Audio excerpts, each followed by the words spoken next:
မင်းကဖုံးမပါရင်အင်တာတော့မတက်ရဲတဲ့လူသိရောက်လားဒါဆိုရင်ဒီဗီဒီယိုကြော်သွားလိုက်တော့ဘာလို့လဲဆိုတော့ဒီဖုံးကမင်းရဲ့အိမ်မက်ဆိုးဖြစ်လာနိုင်လို့ပဲဒါ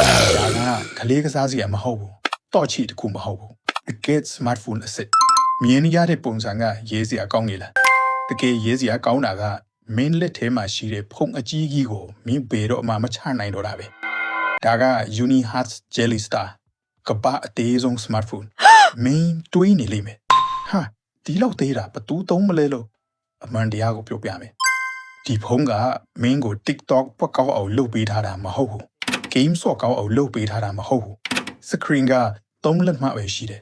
အဲ့ဒါကအားနေကြမဟုတ်ဘူးအဲ့ဒါကဒီဖုန်းရဲ့အကြီးမားဆုံးလက်နက်ပဲ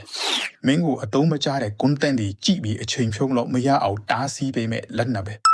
maps ကြည့်ဖုန်းပြောငွေလွှဲလိုတာအကုန်လုံးပြီးတာနဲ့အိပ်ကထဲထက်မိထားလိုက်တော့ဒီကောင်ကမင်းကိုဖုန်းကြည့်ခိုင်းတာမဟုတ်ဘူးအပြင်လောကကိုပြန်ကြည့်ခိုင်းဖို့ဖန်တီးထားတာမိကွန်းကရှင်းရှင်းလေးပဲမင်းကဒီဖုန်းကိုမသုံးကျင်တာလားဒါမှမဟုတ်ဖုန်းအကြီးကြီးနဲ့အချိန်ဖြုံးရတဲ့အကျင့်ကိုမပြင်ရဲတာလား